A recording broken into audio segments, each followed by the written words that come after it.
Yes, sir. Yes, sir. Yes, sir. Welcome to episode 6 of the Swoosh Hoops podcast. Guys, it's been a really good run thus far. Really interesting week. Obviously, we just finished week 1 of the NBA season. So a lot of overreacting, a lot of surprising things happening. Obviously, going into the week, the NBA talked about and commemorated the 75 all-time players of all time. That didn't make any sense, but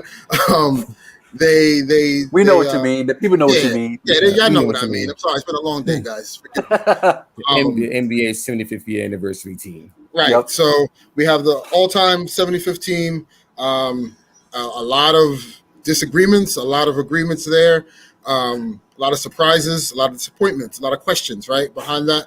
And then we'll talk about the Kyrie Irving saga. As you know, what happened on Sunday at the Barclays Center, there was this little protest happening, people trying to bum rush to get in the Barclays Center. We'll talk about whether that's a distraction or not for them. And power rankings, right? We're also going to talk about the power rankings. I think it's going to be, again, that ties into our opening week overreaction or underreaction, right? Or questions or concerns. And I have a lot of gripe with ESPN's power rankings as well as Bleacher Report, but we'll go through them. And yeah, welcome to episode 6. All right, so go ahead, Eric. So let's start with since you mentioned the power rankings, we're going to start with that. ESPN, what they do weekly is after each week on the Monday they release their power rankings for the week. Also goes with Bleacher Report, CBS Sports, SI, the whole every national media pundit they release their power rankings. So I'm looking at ESPN's right now what they did from yesterday, and they had the Bucks at number 1 with a 2-1 record from last week. They also won last night, so they're 3-1. Mm-hmm. The Jazz at number 2, they're undefeated. Only the Warriors and the Bulls are undefeated so far in this early season. The Nuggets at number 3, they had them at 2-0, but last night lost to the Cavaliers by 12 at home. Yeah. Number 4, Brooklyn, they had the Nets. They were at 1-2. But they won last night against Washington, so they're 2-2 back at 500. The Warriors at number 5 at 3-0. They also play tonight, if I'm not mistaken. Yes, they do play tonight. They play tonight, yes. Okay. At number 6, the Miami Heat at 1-1. They won last night against the Magic. Yeah, really big win this week against the Bucks. They smoked them, but the Bucks are missing some players, but still a good statement game for them. Yeah, exactly. Yeah. Yep. The Sixers, they got a number 7 at 2-1. Tonight they play the Knicks at MSG. Kind of interesting game. 3-1. Could have been 3-1, and they blew that game against the Nets. Yep. Lakers, they got the Lakers at number 8 at 1-2. Kind of. How can I say it? What's the word? Look, number 8 is kind of like, I thought they would be a little bit further down, but I guess I see why, because that win against Memphis, they almost blew it. Thank you, Kent Bazemore. And then John Moran missed that free throw to tie the game. Yeah. So and plus it was a really weird week for the Lakers. Between Friday and Sunday. We're gonna talk about that later. We'll address all that. We'll address all of that. We got some theories. Not even theories, like just some frustration. I don't know about Ernest, but I got some frustration I want to get off my chest, man. Okay. Frankie V. Russell Westbrook and Rondo on the court. We'll talk about it. We'll talk about it. All right. Okay. At number 9, they had the Atlanta Hawks at 1-1. Last night they beat the Pistons, so they're 2-1 so far. They have the Bulls at number 10, 3-0. The only undefeated team. They're 4-0 now. Yeah, but also the Raging Bulls. They also gave that game away last night to the Raptors. So yeah, they barely won that game. Yeah, and also they got the first 4 games were 2 against the Pistons, 1 against the Pelicans, and 1 against the Toronto Raptors. Okay, less of a competition. But the next 13 games is going to really tell us about if they're a serious team or not. And it's gonna show us if they're a for real team this year or we'll see later.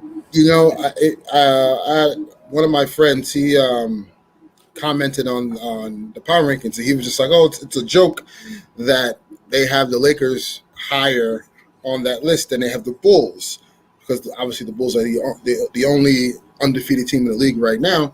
I had to explain to him it's all about strength of schedule. Like, the Lakers played, their first game was the Warriors, right, who are considered a contender right now in the West. Their second opponent was the Suns, who are the reigning and defending Western Conference champions. And then you play the Grizzlies, who were a playoff team last year. And they're getting better. Right, and they've gotten a lot better. Versus, as what you alluded to, Eric, the Bulls, they started off against the Pistons, then they played the Pelicans, then they played the Pistons again, and they played the Raptors. All 3 of those teams that they played, obviously Pistons twice, were nowhere near the playoffs last year. Yeah, they're all lottery teams. So, I want people to understand how power rankings work. Power rankings work based on, obviously, it's who you play, strength of schedule, how you perform, right? All that goes into plus minus, all those statistical and analytical things go into those rankings when they rank these teams, right? But strength of schedule was really one of the main components of this whole thing. That's why they were so low on the Bulls, because we have yet to see them play a team that matches their talent or who's better than measures their talent. Like, that's how you kind of know where you're at. And again, this is very early. We're only 4 games in for some teams. So it's very early to kind of navigate and see what they are and who they are, because they're still figuring that out, Lakers. But at the same time, the strength of schedule matters, right? And the Lakers didn't the teams that they played their first 3 games, it's not favorable for them if they're still figuring out the offense. They're still figuring out the fit between Russ, AD, and LeBron. Like, I just don't understand that, at the end of the day, you have to take those things into consideration, right? Like, if the Lakers would have played all those non-playoff teams in the beginning, I'm sure we'll have a different story. And I'm sure we'll see that because, the next 15, or actually the next 15 games, I think 12 or at least 11 out of those 15 games, the Lakers are playing non-playoff teams. So you'll see that power rankings dip a little bit, right? Even though I expect them to win those games, but I also expect them to lose some of those games because they're still trying to figure out what's happening. So people out there who want to harp on why ESPN ranked the Bulls so low is because it's strength of schedule. That matters. It's not just about the record, as King of Brooklyn 3 just commented. It's not just about the record. It's also about who you play and all the other analytical, statistical things that go into that. But I kind of don't have a problem with the list. It makes sense. I think Milwaukee is the best team right now. I think Charlotte can make a case to be on that list. They did beat the Brooklyn Nets, and I think you need to take that into consideration. The Melo Ball's been on fire. Yeah, the Melo Ball's been on a tear right now.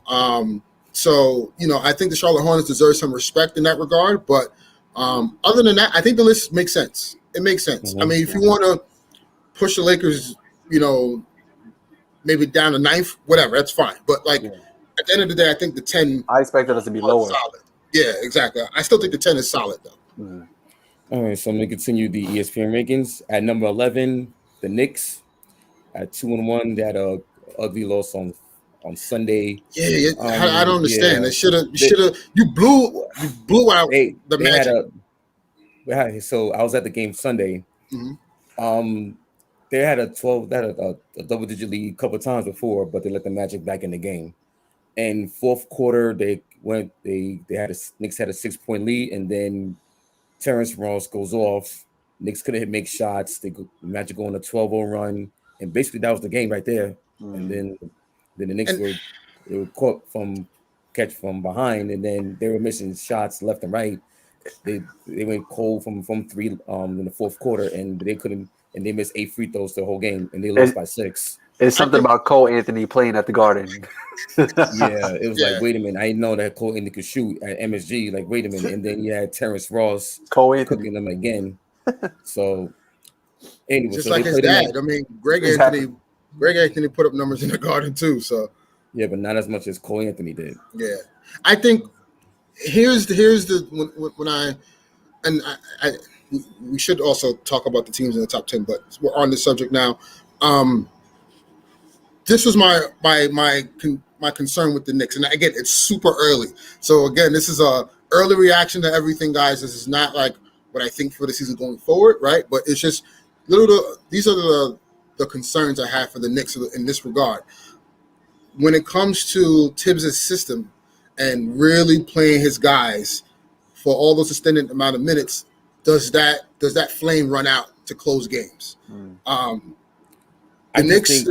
Knicks are going to be better than what I initially thought they were going to be, because I'm very surprised on how fluid their offense looks. Like Obi Toppin is taking a step. I did not expect him to take a step the way he's done. I saw that coming during summer league. Once summer league finished, I saw him improve immensely. Like, okay, Opie's got something coming up this season. And you saw it during preseason in the first 3 games. He's been really, really good.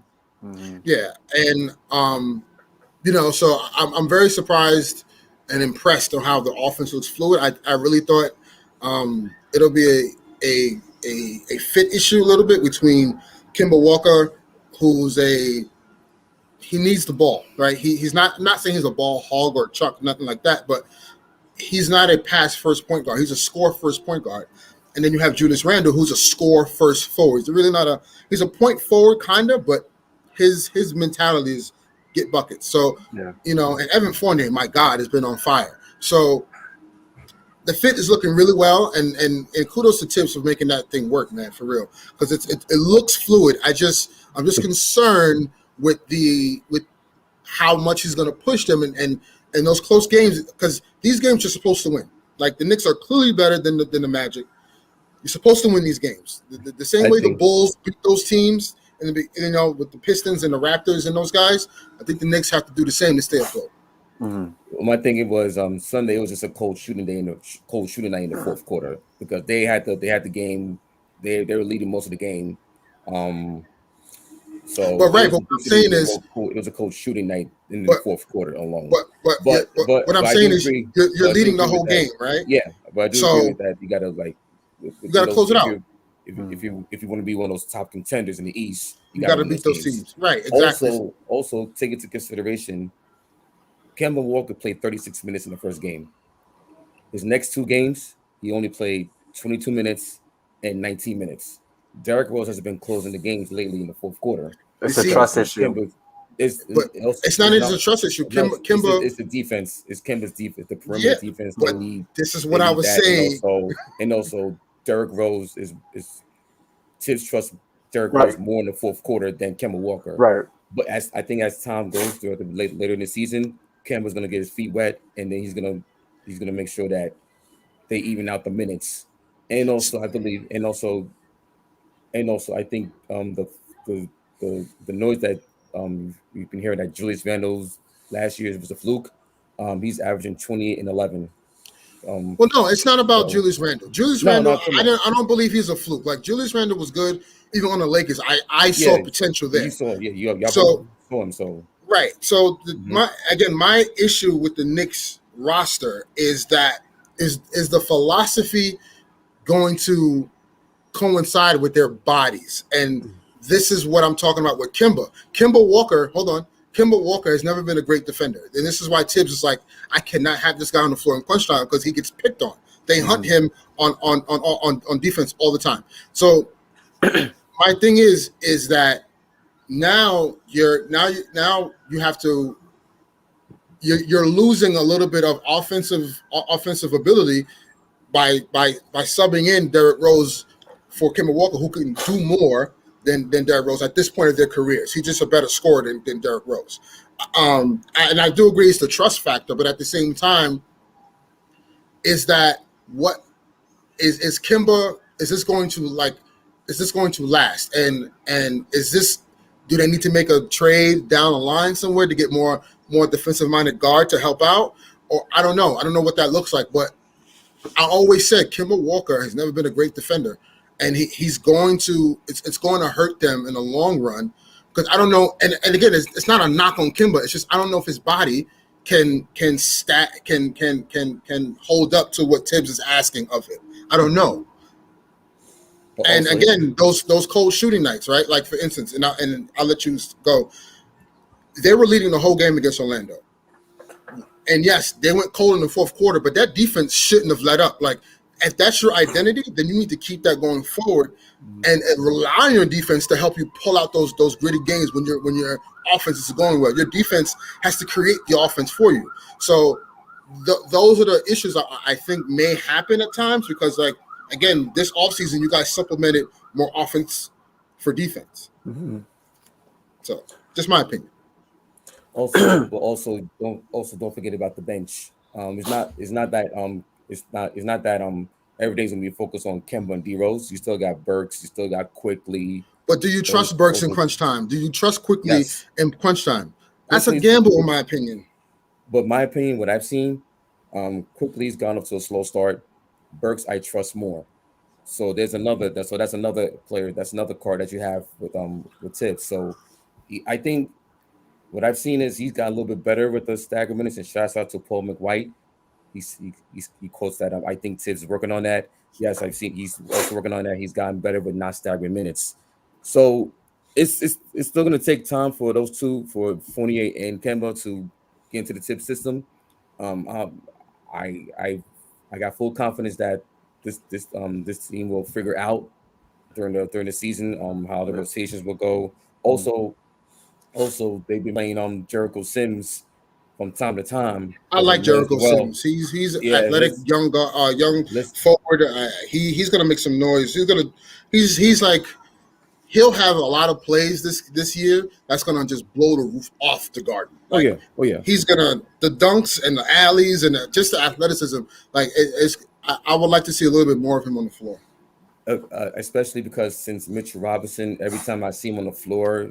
It's like it really scares me because he's real injury prone. Yeah, he's the New York version of Anthony Davis. Yes. I don't know how many times Anthony Davis been on the floor this season, and every time my heart drops, I'll just be like, God, no. Yeah, like especially on Sunday, like, he had like a couple times when it was in one time when there was a shot miss, was going for a rebound, and I think I forget, Orlando Magic. Mo Bamba fell to the floor and went into Mitchell Robinson's knee, and he fell. Wow. And he was logging on and he's holding on to his. I'm like, no, not again. Yeah, and honestly, with Mitchell Robinson, like you need him to be healthy because like, he's an X factor. He's solid. Because I think last year. In that Hawks series, if you had Mitchell Robinson to contend with Clint Capella, it's a different series now. It's a whole different series. Mm-hmm. A lot of people were saying, "Oh, it was Trae Young." No, it was Mitchell Robinson. Mitchell Robinson was the Clint key. Capella was wreaking havoc on the boards. Yeah, and that's why he was. And that's why he was so confident in talking all that crap because he knew there was no one on that front line that was going to guard him. Couldn't guard him. Todd Gibson couldn't guard him. Yep. Yeah. And Taj Gibson's a fossil, but shout out to Taj Gibson. Yeah. You know what I'm saying? 4-3. PS67. All right, so I'm gonna continue on to the ESPN. Yeah. Go ahead. What you about to say? I wanted to get back to the top 10 because I wanted to give some time to the Lakers. Concerns. I have some concerns, but it's not about Russ. It's more about the rotations and what Vogel is doing. Okay. As we all know, Russell Westbrook his strength is not shooting. We know this. Right now, he is shooting a whopping 9% from the 3-point line. 9. 11, right? 9. 11, right? He Yeah. only had like 2 this season, something like that. So I think Vogel, and I'm going to defend Vogel a smidget, just a smidget, because if you look at the matchups that they had to go against, and I know everyone's complaining, as am I, about the 2 big lineup. The 2 big lineup, for one, does not work with Russell Westbrook, LeBron James, and Anthony Davis on the court. Anthony Davis needs to play the 5. It's point blank simple. I agree. They have the best offense when he's at the 5. They Yep. have the best defense when he's at the 5. And I'll even step in real quick. When we went on that little stretch against the Grizzlies, what was it, Sunday night? Clearly AD was playing the 5, or we just had one big in the lineup and we was rolling. But as soon as you put 2 bigs back in the lineup, it just slows everything down. It clogs the paint. Exactly. LeBron can't get to the cup. Yep. And when he does, he's getting contact, but he's also like calling for the foul. And the refs right now are not really calling for a foul, right, James Harden? We're going to talk about you too. So not looking the way. Right. 3 free throws for the entire season. Right. So I think the what Vogel has to do to maximize Russell Westbrook's strengths is you need to stretch the floor. AD has to commit to play the 5. You have your front court should be LeBron and AD, right? That should be your front court. You throw in as your potential small forward. You could throw in Bazemore at the 3, and your 2 could be fluid. Your 2 could be Malik Monk or it could be Avery Bradley. Yep. And then remember, we also got a bunch of guys that saw injury as well too. So like that can which sucks. So right. Kendrick Nunn he's out. So when they come back, we got to get them adapted to the whole scheme of things. Right. I think Russ. We have to. If you look at the plays that they were doing against Memphis, it was unstoppable. When LeBron was at the point of attack and Russ came in for the screen, they ran like a couple high screen rows back to back to back. There was one particular play where I watched where Russ comes down, or LeBron comes down. Russ comes up to the top of the 3, sets the screen on LeBron's left side. LeBron then, it was on LeBron's right side. LeBron obviously rolls around the screen. Russ flares out. Once he flares out, the defense automatically is going to step back, right? Because they're going to give Russ the room to shoot. LeBron gives Russ the ball. Russ now he has a lane to the basket. So now because you're stepping off and you're daring him to shoot, Russ is going to go to the basket because you're giving him a head start. That's what you don't want to do as a defense, give Russ a full head start to the rim because he's going to try to dunk on you, get a foul, or at least not make a bad turnover, right? And Paul McGuire, we're going to get to your question in a second. I actually thought about that too. Right. No, so I think they've been talking about that for. I thought about that. Yeah, we're going to get to it. But Yep. I think when you look at that play, right? Russ gets the ball and he has a full head of steam going to the basket. Once he gets to the basket, now the defense collapses on him because he has one-on-one coverage going to the rim. And what does AD do? AD, all he does is slide down from the 3-point line on the baseline, and he gets a wide open layup dunk. So you have to, and the reason why that worked so well because the floor was so spread out and stretched out, it gave room for Russ to operate in the middle of that paint. Now the defense is a little bit more honest. The offense is a little more fluid, and then you have shooters on the floor. So it like imagine Russ is there to take up the minutes, not even say the minutes. Dare I say it?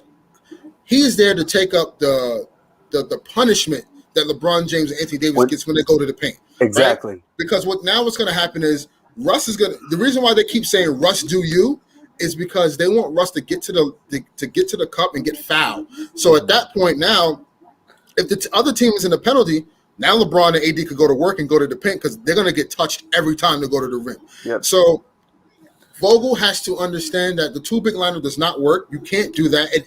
It didn't work when we had JaVale McGee, right? So I think at the end of the day, here and there is in the playoffs. Sometimes it came into effect, but then that Houston series, like AD clearly had to play the 5 to dominate. Exactly. Yeah. So I'm going to give Vogel a little bit of a flack here or a little bit of a pass because if you look at their matchups in the first game, right? The first game's a little bit wonky. I think you should have started AD. AD can't take Kevon Looney. We got a problem, right? But if you look at the second game, Against Phoenix, DeAndre Ayton. Okay, I understand why you wanted to go big because you had DeAndre Ayton, and then against on Sunday against Memphis, you had Steven Adams. But at the end of the day, I still think in that matchup, AD can take Steven Adams. Like the numbers say it. The starting five, and Sean, I see you brought this up. The starting five, when you have DeAndre Jordan, Anthony Davis, Kent Bazemore, LeBron James, and Russell Westbrook, when you have those five in, all five starters are negative plus minus. Negative. By significant margin. If you look at the plus minus for the game against Memphis, the starters for Memphis were plus, I think, on an average plus 16, plus 17, while the Lakers were minus 10 or minus 15. And then, but the bench for the Lakers were like plus 10, plus 15, while the bench for Memphis was minus 10 or something like that because Melo went off. But not only that, Melo was plus 16, but not only that, it was the fact that when they went to the bench, they were running one big lineups. So it was the White. Remember, it was the White with Ron and shooters and Russ, or you had AD at the five. And then when the Lakers came out in the second half and they started the two big lineup again, what happened? They lost the lead. Like at some point, like they have to understand that this doesn't work. Now, Russ coming off the bench, we got a better chance of walking on water than Russ coming off the bench. That is not happening. I think what needs to happen is Vogel needs to stagger the minutes, meaning when LeBron sits out, you have Russ run with the second unit, right, for the extended period of time to the end of the first quarter. Sit Russ, have LeBron start the second quarter, whatever how you see fit. But I think that should be the consensus going forward, and DeAndre Jordan should just be cheering on the team on the bench. Quick question. I got a quick question. Yep. Do you believe the Lakers should go small? It depends on the matchup because so AD starts at the 5, right? Then LeBron's that's the 4, right? So that's your small big lineup, quote unquote. Yeah. And then at the 3, let's say, all right, I'm gonna put Malik Monk at the 3 because he needs shooting. Right. Oh, you need Bazemore. Right, because Monk is a little undersized, especially the guard wing. So we go with Bazemore. All right, and then do you still put Westbrook in that small lineup or Rondo? Because you're gonna need shooting. But Rondo doesn't help that either. Yeah, even though he's a better shooter. Yeah, exactly. Russ, for sure, he's a better shooter. But I would actually like this lineup better because it's going to be interesting to see how they match up against the Spurs tonight because we don't know if LeBron's going to play tonight. So here's my scenario: if LeBron James doesn't play tonight, the starting 5 should be AD at the 5, right? Your 4, and that's the thing. They don't have a lot of 4s right now. Their forwards are stretched in, but Melo will have to start at the 4. Your 3 would be Bazemore because you need to supplement Melo's defense because obviously his defense is oh my God, it's hard at his stage of career. You start Monk and then you start Russ. That should be the starting 5 if LeBron James doesn't play tonight. And that should be the 5 on the floor when LeBron James is off the floor, in my opinion. And just to see what Sean said, Laker injuries don't let them get into the rotations. They want to feel like I agree. To play. So I agree too. I agree. I think obviously when the key to this whole thing. But you could just run a 80 starts Dwight bench and it just just stagger the minutes just like that. That's what I'm saying. Yeah. DJ has no business being on the floor. Period. I don't think he has the value of Dwight Howard. No, and remember the Nets DNP'd him all playoff series long. The whole the playoff matchups weren't that good. Right. Because they went to Nick Claxton. If you look at Dwight Howard, when Philly last year, he was the first person. He was like the 6th or 7th man off the bench, and they ran. He was the only big on the floor. Like the Lakers need to take that same formula. Like Dwight Howard is good enough alone to be on the floor by himself as the only big. As long as you have either Rondo or Westbrook in the game at the same, not at the same time, but in the game with them at the same time. One of the two. Sean, yes, I love the idea of Russ, Bradley, Bays, LeBron. I love that. I love that lineup too. I think, but I think if you supplement Russ for Rondo, because of the continuity and how familiar that Rondo, Bradley, LeBron, and Because AD all the are. five played with each other Right. already. If you look at the game against the Suns when we kind of try to make a run at the end in the fourth quarter, that lineup was I know you had Rondo on the floor with Bradley, and then you had Bays and you had LeBron and AD. I think just because of the they're all familiar with each other, the offense looked a little more fluid because they knew their spots. They understood each other, and Bazemore can be a havoc on defense. Like he did a really good job, but I also think who played himself into the rotation, Austin Reeves. I think Austin Reeves is actually he's well deserving of minutes. He can spread the floor. He hustles.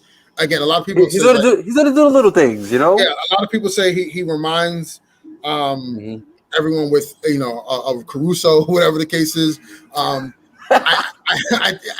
get it, but I think he's a better shooter than Caruso. And we it's just a small sample size. We've got to see him in major minutes, but I like what I'm seeing. He looks like a hooper. He's intelligent. He knows what to do on the court.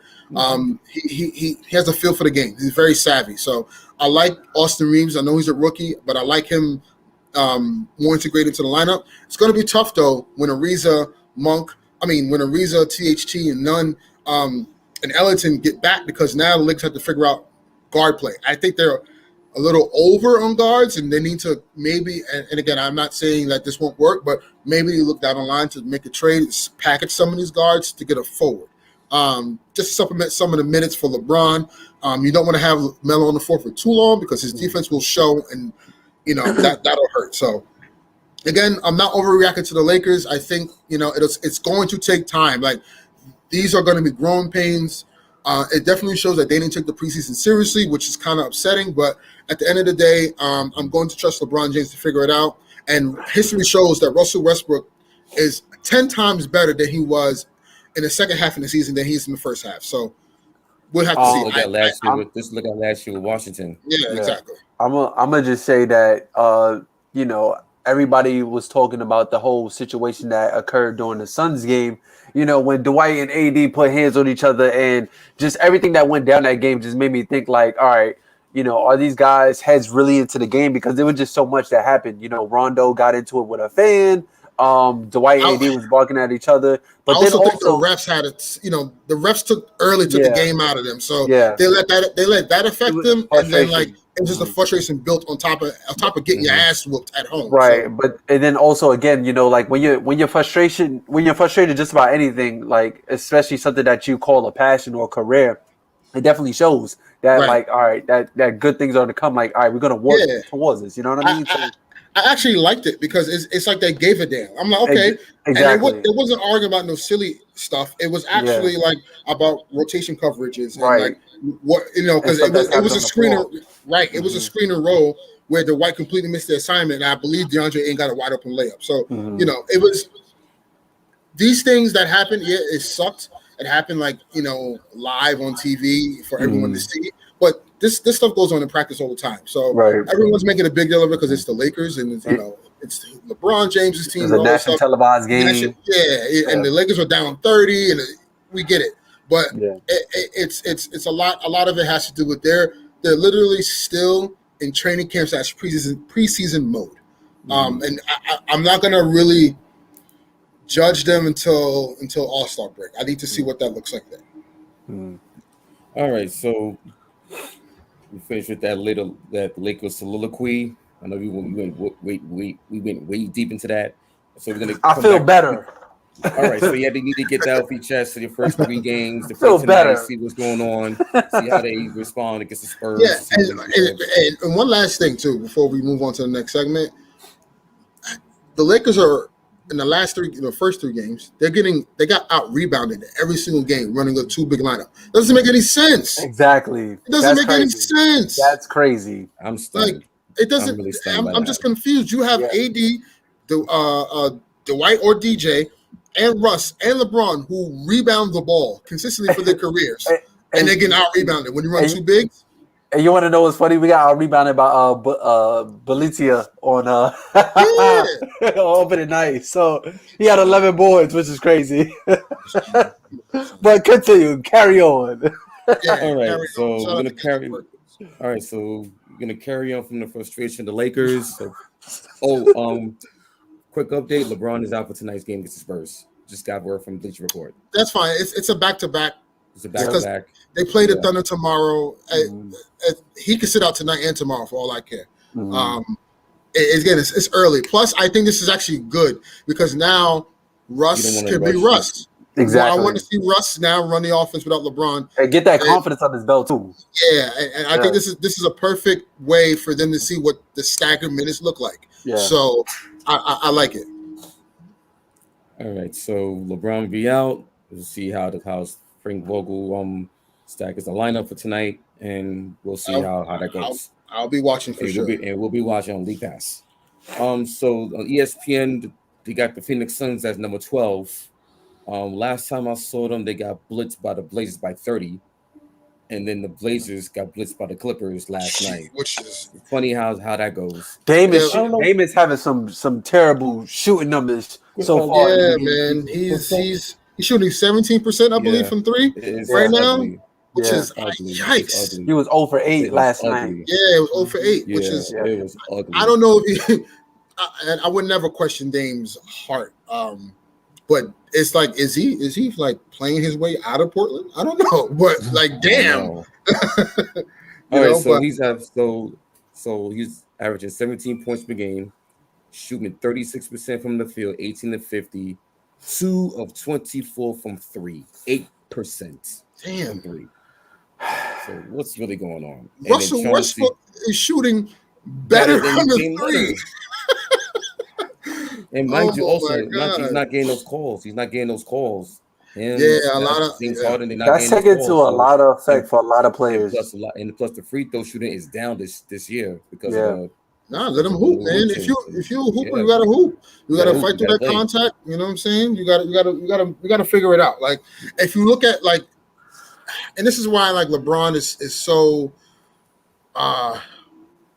This is why his longevity is so legendary, man. Because if you look at him now, he's shooting the most threes he's ever had in his career to start off the season, Yeah. right? And right now, the Lakers have the best 3-point shooting percentage in the league right now. And he's at our 40 best shooter on the team. right at 46% right now from three. That's So- crazy. And LeBron right now, I think is shooting like and again, he'll come back down to life, but he's shooting like 40, 41, 42% from three. And I could be wrong, could be higher. And that's super impressive. You know what I'm saying? And it's like, you got to be able to adapt with the rule changes. The same way, Mhm. you know, James Harden and Trae Young were able to exploit the foul calling on jump shots and try to create that like silly contact. Now you got to be able to adapt and score without those rules. Yep. All right, so ESPN has 13 at number 13, the Dallas Mavericks. They're at 1-1. They play tonight against Houston Rockets. They kind of the first game against Hawks, they got blown up by 30. So it was I'm still trying to figure out how this Mavs offense under Jason Kidd is really going to help the two-man game of Porzingis and You got Doncic. KP out here getting outplayed by Clint Capella. Like Which it was is like Twitter was just Nick's Twitter was just like flaming Porzingis once again, and rightfully so. Yeah, And man, it's Nick's Twitter, every they're chance they get ruthless. to, They're yeah, ruthless. every chance they are get. ruthless, man. Bing bong, I love bing it. Bing bong. bong. It's ruthless, man. It's like Crazy. it's like you're 7'3", and mind you, and before the injury, he was like you started to become like one of the more dominant big men in the league. If you, Yeah. I'm not. They were saying he was the new Dirk he was a new Dirk that and then played it's like- defense. and I think that injury, along with the other injuries that came in after, it just I think it just limited his mobility and his confidence is. I don't think it's shot, but it's not the same. He doesn't for some odd reason his movement is not the same. It's like he doesn't have the same confidence. I think he just he stands on a 3-point line way too much, and it's like, dude, you're 7'3", you get out rebounded by by 6'5" guards. Like, stop with that, please. And on top of that, him and the relationship between him and Doncic is not good. So they need to clean that up, or else, well, they signed Doncic with an extension, but knowing in today's league, you never Anything is know. possible. Anything's Right. possible. Yeah. Shout out to All right. KG. So at Nah, number man, 4, that championship. Never mind. Shout out to KG, man. yeah. Well, Shout we out know if Ariza and Biden weren't hurt, different story. Anyway, so at number 14, ESPN had the Charlotte Hornets at 3-0. Yeah, they should be higher, man. They should be higher. They should be I higher. agree. They should be higher. They should be higher. They beat the Nets. They lost last night in overtime to the Celtics. They shouldn't have gave that one up. They should have won. They should have won that game. But listen, just a few defensive collapse.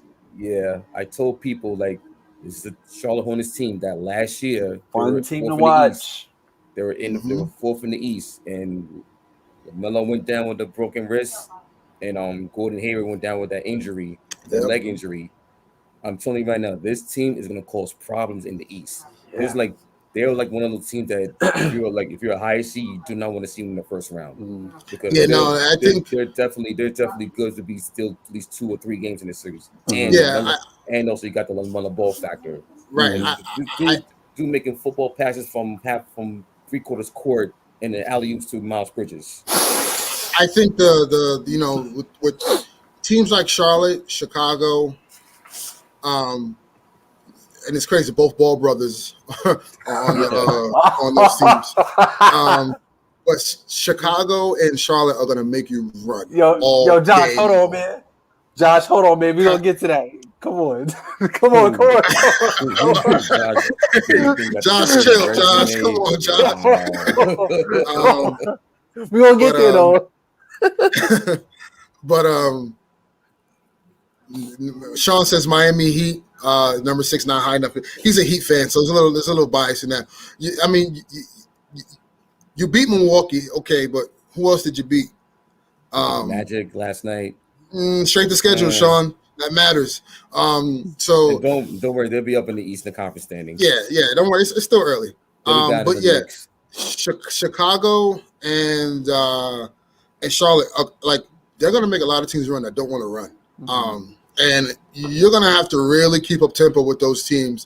Yeah, they're going to give up a lot of points, right? But they're gonna combat that and say, okay, you can score, I can score too. So that tempo is going to dictate a lot of games, especially in the playoffs. Also, you gotta factor in the Sixers and the Nets are not as strong as they were last year. So there are openings in the Eastern Conference standings where it's like, okay, it's the Charlotte Hornet team, Atlanta Hawks team, Bulls, Knicks, New York, Heat, Chicago, Miami. They're all looking at it. Boston. They're looking at it like, okay, it's open field. We can compete with them. Now any team like that Dennis Schroeder on there is not going to be good. I'm sorry. I know. But no, with Boston, and just real quick, I don't know, man. They don't have enough around. Yeah, Marcus Smart. I just don't like their guards. Their guards, Marcus Smart and Dennis Schroeder. Like, I literally saw Dennis Schroeder literally wave off Jason Tatum while he was hot, and he took a fadeaway jump shot and clanked it. I was like, what? and this is the same. Believe in yourself, Dennis Schroeder. The same Celtics team that got blitzed by the Raptors by 32 at home on a Friday night. Yeah.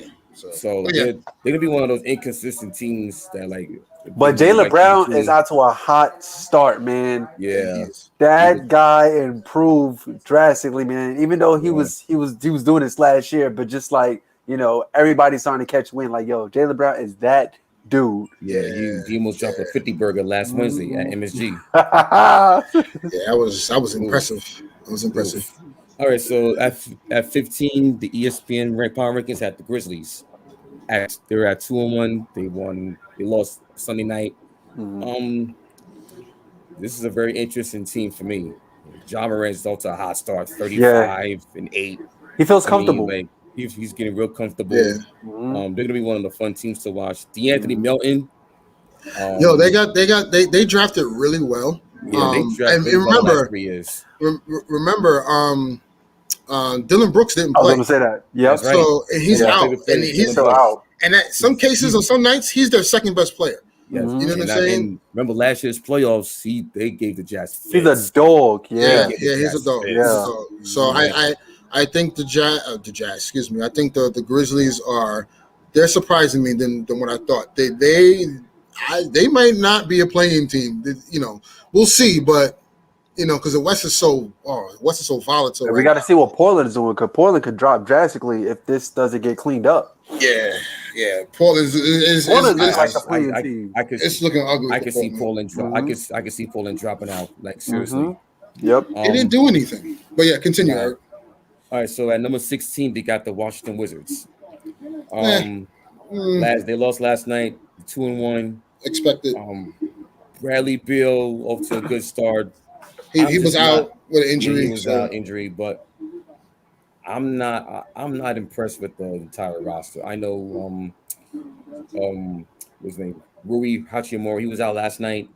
I could have thought Dinwiddie, Kuzma, the rest of the guys, KCP, Trez Harrell. I just think they need to. I think they need more time together. Maybe that's the reason why. But they also they're jumbled. I think they're jumbled. No, it's not only that they're jumbled. The makeup of their team, their identity, just by the talent, is straight. We're gonna just shoot you out the gym. But here's the problem: your shooters are not that good enough, right? Like Kuzma is not gonna consistently hit 5 threes a game, shooting 46% from the field. You know what I'm saying? Making all those free throws. Like Kuzma is very inconsistent, and Washington will see that as us Lakers fans went through for 4 years. Dinwiddie he's again another guy that can score, but like, can he do it on a consistent basis? KCP, we know he's hot. He's hit or miss. Like he could be cold one night, it could be super hot the other. Same thing with Kuzma. Montrezl Harrell, you know, his thing is, I'm just gonna play bully ball, you know, with my small body and just try to hustle. score. Yeah, they don't have They don't have guys that are focused on the defensive end. Maybe KCP to a certain degree, but other than that, all those guys want to play offense and shoot, and it's not really working. Sean, harping back on Portland, if Portland keeps dropping, he says Dame trade on the way. I think it's looking for sure. I don't know yet. Like, I don't think Portland is going to outright say we're going to trade him. He has to ask out, and I don't think Dame will ask out if he's struggling. And what team? He won't ask out if he's struggling. You get what I'm saying? He's not that guy. Yeah, but like in terms of that mentality to be like, yo, get me out of here. But I'm sure if he was off to a hot start, pick him for that salary. More like some Bradley Beal shit, you know? Right. If he was off to a hot start, maybe Sean, maybe. But the fact that he's struggling, Portland has the leverage right now a little bit because Dame is not going to be like, yo, I'm out because everyone sucks and I'm doing all this. Like he's not playing well at all right now. So I would say cold. Let's wait a little bit and see. My personal prediction for that is this offseason. But back to Washington. Yeah, I don't know. Washington is Speaking of Portland, they got him at number 17. Perfect. Look at that. See how that goes? Perfect segue to that.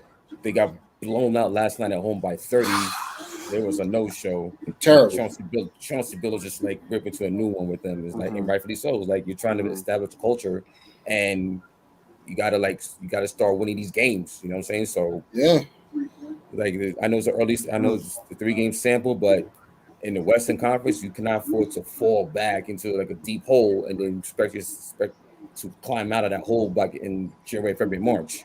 Hey, Paul White had said Dame won't say it, but he wants to leave. I agree. Yeah, but he has too much pride. He has too much pride because he ain't running from the grind. Yep. Oh, that rhymed.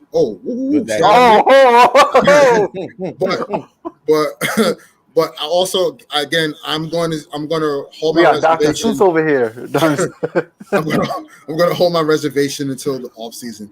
I think if the Blazers don't make the playoffs, then he'll say, you know what, I did what I gave you guys 8-9 years here. I did what I could, you know, do right. I did right by you. Do right by me. You know what I'm saying? This is going to play out for the season. It's not going to be like trade deadline, like Dame, you're out of here. You know what I mean? He's not going to cause turmoil in the middle of the year. I think it'll wait till the off season. Mm-hmm. Yeah. At number 18, ESPN's power rankings this week, the LA Clippers. They were 0-2. Yeah. Paul George had a 41-point game. Mm-hmm. They came back. That's last night and blew by on their first game of the season. They had They had a chance to beat Golden State. Yeah. Yes. Steph Curry just went off on them. 45. So they're 1-2. They're still in the middle of the pack of the West.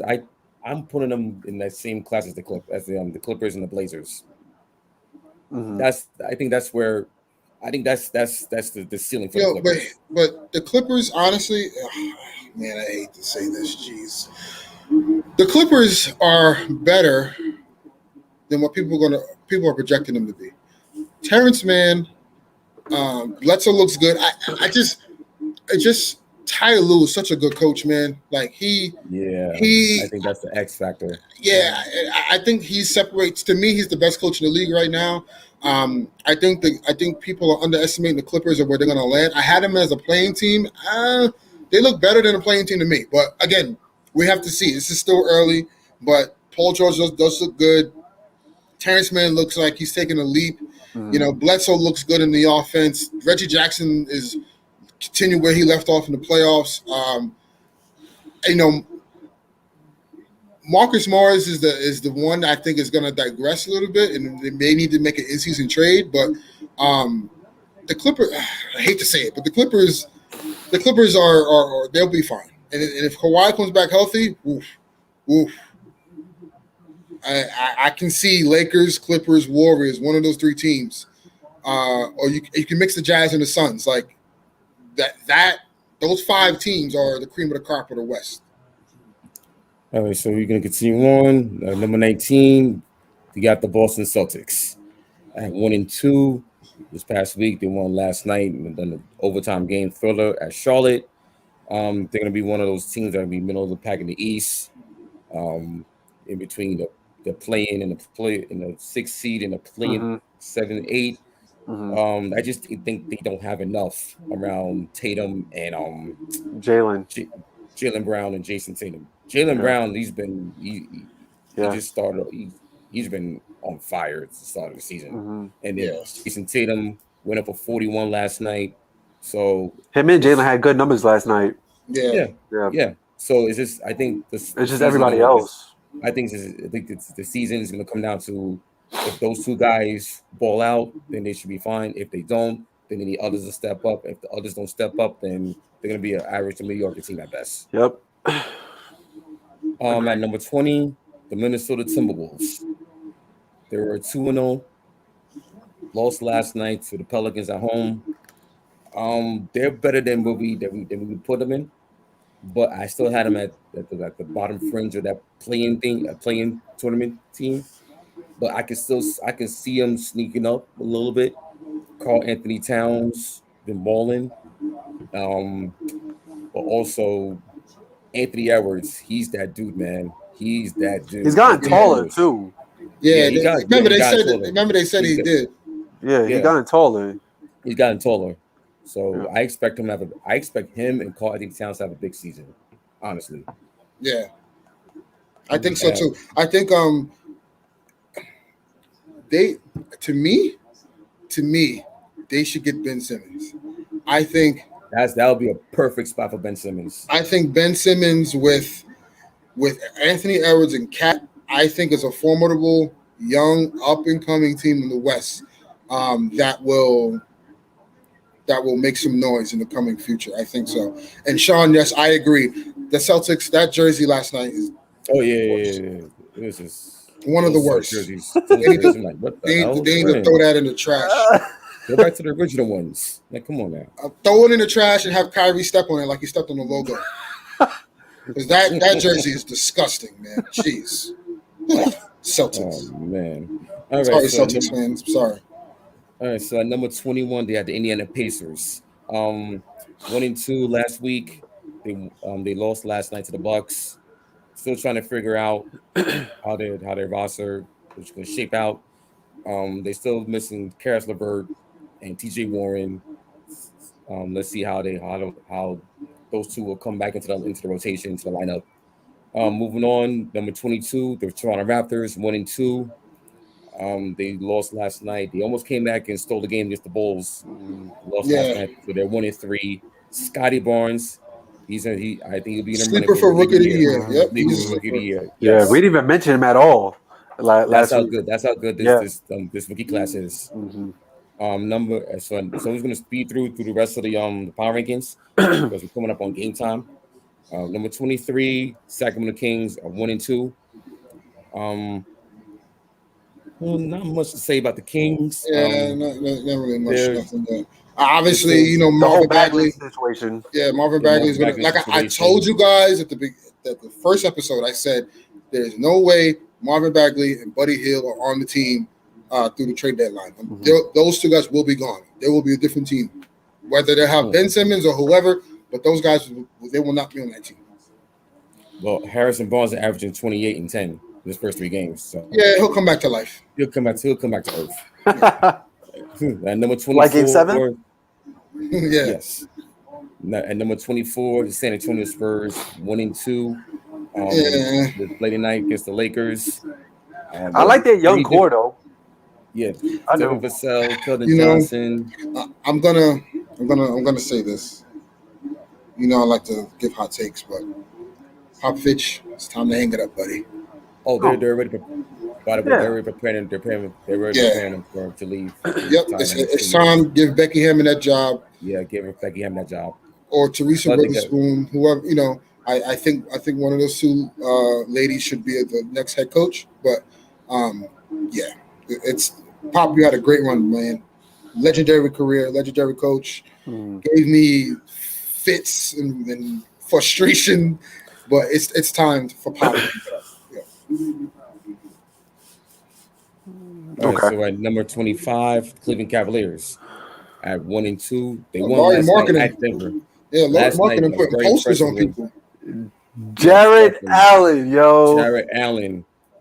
She's a stud, man. Also, I told you about Evan Mobley, my rookie of the year candidate, 17-11. Evan Mobley is, and here's the crazy thing about the Cavs, man, which blows my mind. They are playing 3 bigs in their starting lineup. Exactly. Three. Jared Allen, Mobley, and Marketing are there. They're 5, 4, and 3. Center, power forward, small forward, right? And again, this is Kevin Love's coming up the bench. Right. I hope he gets bought out because the Lakers could use him. Seriously. Yeah. Not even because everybody should be a Laker. But no, I think Kevin Love fits with this Laker team, especially if you want to play AD at the 5. But needless to say, shout out to Josh Williams. Fear the Fro. Yeah, Fear the Fro. By the way, I know y'all miss him too, Brooklyn. Oh yeah, Brooklyn. Yeah, they miss him a lot. Clearly, because you're oof. Oh, sidebar. I know this is this does go into the Jared Allen trade with the James Harden trade. James Harden. I don't know if it's me. Do you see him being out of shape again? Yeah, he's out of shape. But I'm gonna tell you why though. Hold on. I'm gonna tell you why. He had a grade 2 hamstring pull. That's pretty severe because once you get to a grade 3, it's pretty much you oh my God, he made me stumble my words because Josh is saying that he's telling Richard Robinson. Oh my God. Anywho, I ain't gonna say nothing. Keep the hot takes conversations going, guys. We love it, man, for real. But no, Jesus, what was I saying? Oh my God, Josh, come on, man. You was talking about James Harden. So the reason why he's out of shape to start the season, he didn't play much in the preseason. He had a grade 2 hamstring pull, nearly a grade 3. They said, which is damn near you popping your hamstring. So he had to take the season off to kind of heal up and rest up or whatever. He is definitely out of shape. He doesn't look like he's in rhythm. It's clear Kyrie Irving is needed on this team because if you look at the makeup of the team,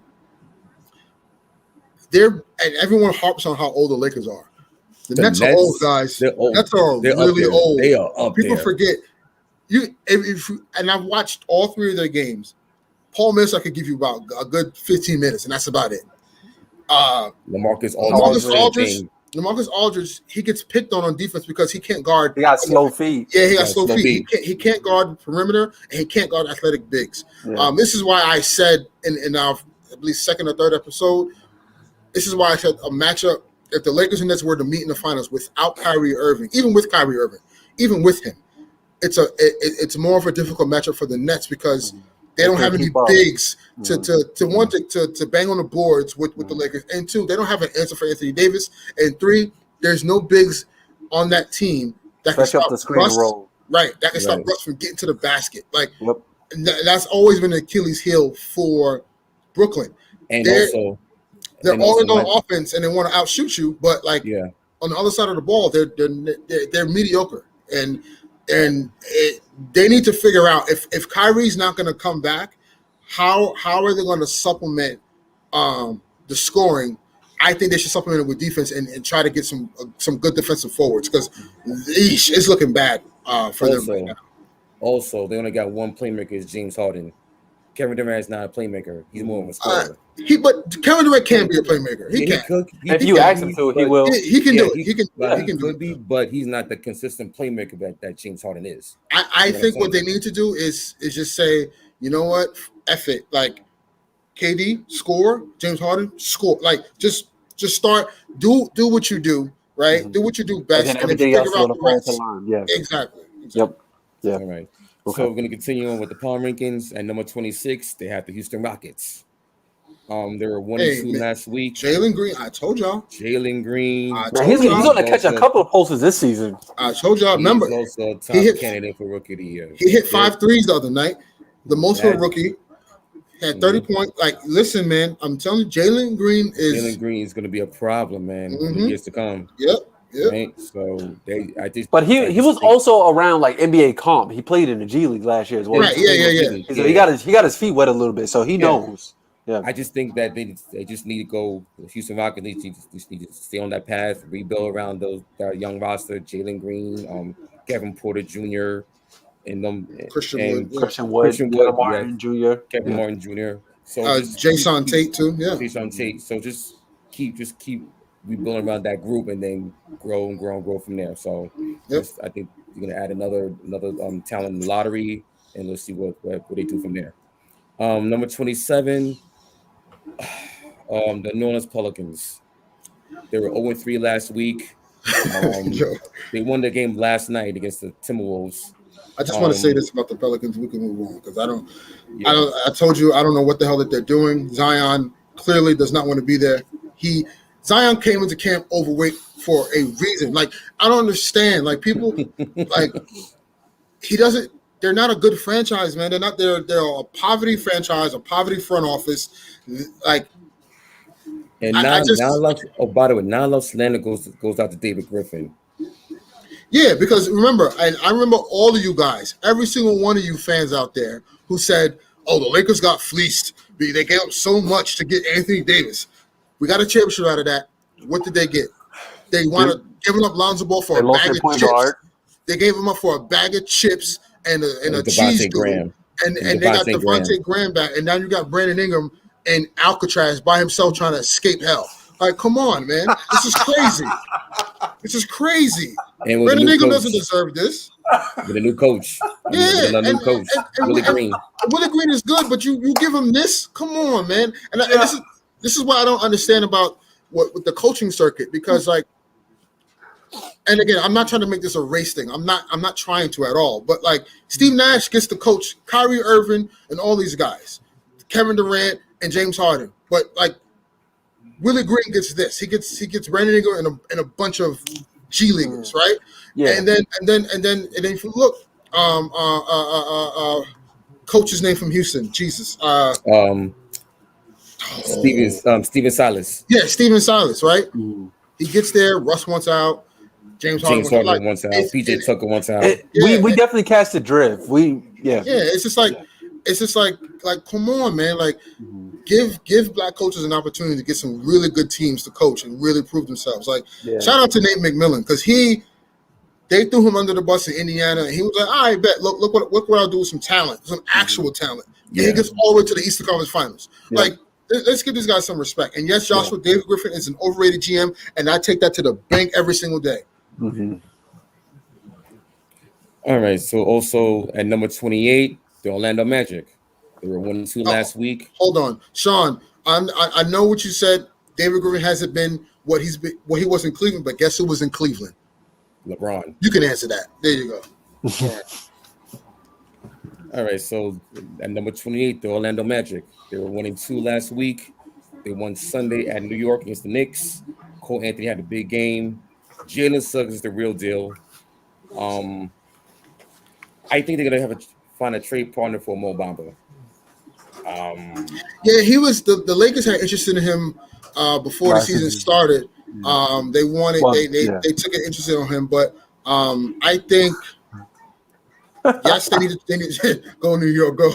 They need yes, I think they need to trade Mo Bamba because they log jam. You know, you got Wendell Carter. You know, you also have what you call it coming back. Jonathan Isaac. Jeez, I forgot his name too. Markel Fultz. Yeah, Jonathan Isaac. You got him coming back. Yeah, you got him coming back. Yeah, I think they need to offload him, but they also need to offload Terrence Ross because they reported that. Yeah, they did. You have Suggs. You already have Suggs, right? You have Cole Anthony, and we forget Marco Fultz is still injured. He's coming. He's going to come back. So they're also logjam. I think they could get some nice young pieces. And RJ Hampton, who's pretty good as well. Oh my God, I forgot about RJ Hampton. They got him too. So I think you go younger. You build around those young guys. Along with Jonathan Isaac, who's probably like your best player at the moment right now. I could kind of argue Markel Fultz after the season he had last year, but they need to get younger and trade Terrence Ross. Hopefully, we can get him because we could surely use a guy like that. But yeah, yeah. Also, they lost last night to the Miami Heat, so they're 1-3 to start the season. 29 and number 29, the Detroit Pistons 0-2. As you no Kate Cunningham for the first couple of games. Oh my God, Javon. Javon, that's hilarious. That's hilarious. Yeah, New York can't get that much wins in one weekend. I mean, I can't argue with that. Terrible, straight terrible. Yeah. 0-2, the Pistons. No Kate Cunningham for the first couple of games. They lost the first 2 games to the Bulls. The next game is against the Hawks. Another rebuild squad. Dwayne Casey doesn't have his work cut out for him, but they do have a little nice squad. Yeah, Sadiq Bey, Jeremy Grant. I'm hearing that they're trying to offload Killian Hayes for a 2nd-round pick. Like, okay, we'll see. What? That makes no sense. Yeah, it's Detroit, man. It's Detroit. It was Twitter GM. It's Detroit. I mean, Detroit basketball. Mm-hmm. I mean, listen. That's the only thing the city, got look. That's the only city. That's the only thing that city has they have to look forward to because the Lions are terrible. Oof. Yeah, Lions, Tigers, oof. The Red Wings, they're just terrible. Oof. They're going through a dry spell in sports. Yeah. All right, and last but not least, at number 30, the Oklahoma City Thunder, 0-3. Check this stat out. The Thunder have lost 29 of the last 32 games dating back to late March of last year. The Oklahoma City is starting 4 players who are 23 years and younger. What I will say, trying to get younger. What I will say is that they're gonna be laughing at the rest of the league in the next couple of years for that draft picks they got under their belt. So listen, I see Josh Giddey. He's about to be something. Who else? Oh yeah, they still got Shea Gillis. I wonder if they off ship him because they signed to a big contract. But can he shake loose in the next couple of years?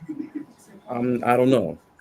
Because they're gonna be in major rebuild for the next 3-4 years because they got like how many picks?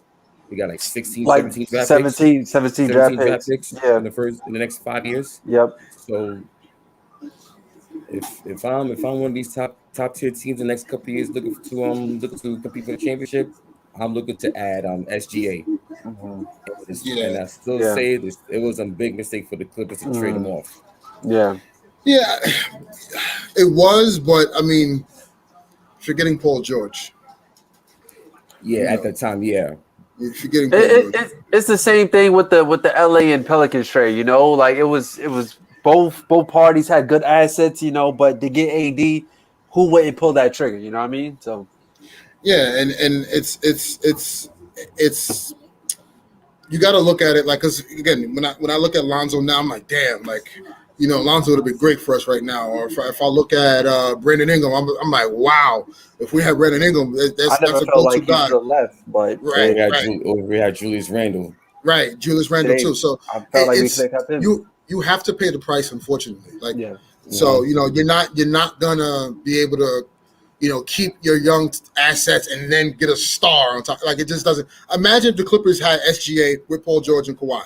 Hey, we may be talking about them being the 2-time champions right now, right? So it's all good. Like, they, you know, OKC will be fine, I think.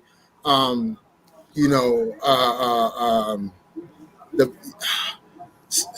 I just think right now you just got to be patient with them. Like, in a couple years, they'll have all the best young talent, and they'll be able to get a star in the trade, right? Or a couple.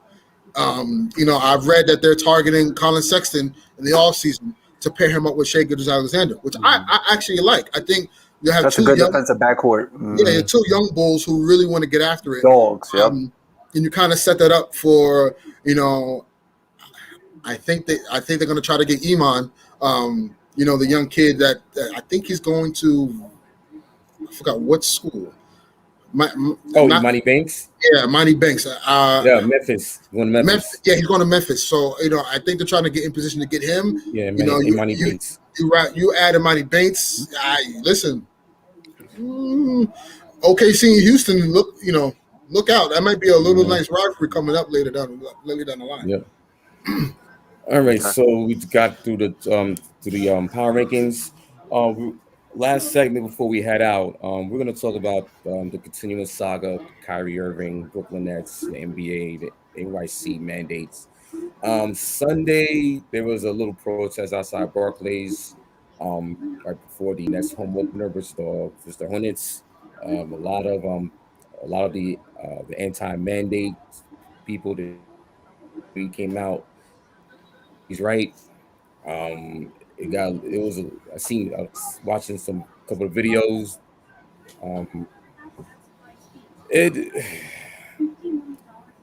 I don't know. It's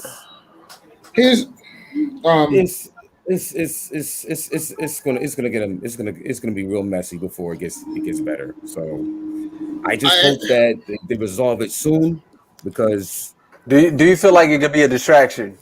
Oh, it already is. It already is. Even though the Nets, they told Kyrie to go home because they don't want him to be a part-time player, it's still a distraction because the effect is having on the court. Right. Instead of being a monster three-headed monster with KD, Kyrie, and James Harden, with the complementary of the role players, it's only Kevin Durant and James Harden. It's a duo. And it's a duo, and you still got the rest of the bench, but it's not going to be as potent. It's not going to be enough to contend for a title. And as before, we had this big three. Because Kyrie was the first to come over. Well, Kyrie was the reason that they all went to. The reason why they all went. Right. Yeah. So shout out to Paul McWhite. Even if they start winning without him, it's not even a story. It is. So. So here's the thing: the whole protest thing that happened on Sunday, I don't blame Kyrie for it. Obviously, if you guys don't know, a mandate came down from the New York City government that, you know, all like municipal workers, city workers, police, all that stuff, they're mandating vaccines, right? And I think they just used Kyrie Irving's name to kind of get their to get their message across, because the protests wound up going to across the Brooklyn Bridge and all that stuff. Obviously, them trying to break into the Barclays Center was kind of crazy, during the game. I don't put this on Kyrie. This is not on him, and I don't say like, oh, because of him they protested and now this is a distraction. I just think at the end of the day, listen, the man has a choice to do what he wants to do. And yep. You have to respect that and leave it at that. The Nets gonna have to figure it out at the end of the day. Whether he's there or not, they got to figure it out. Mm-hmm. If they're as good as everyone says they are, everyone believes they are, they got to make it happen. If Kevin Durant is the best player in the world, they got to make figure it it happen. out. They got pretty much what you just said, Paul. Exactly what you just said. If they start winning, it's not even a story, right? It's not, because it's only a distraction because they look lethargic right now on offense, and that's because James Harden doesn't look like he's in shape. Yeah. If James Harden is in shape, we're not talking about Kyrie Irving. Right. Yep. Exactly. And if they play defense better than they had the last couple of games, then it's not an issue. Right. Yeah. That's my thing. Yeah, but you can't be blaming Kyrie for that. So whatever. Yeah.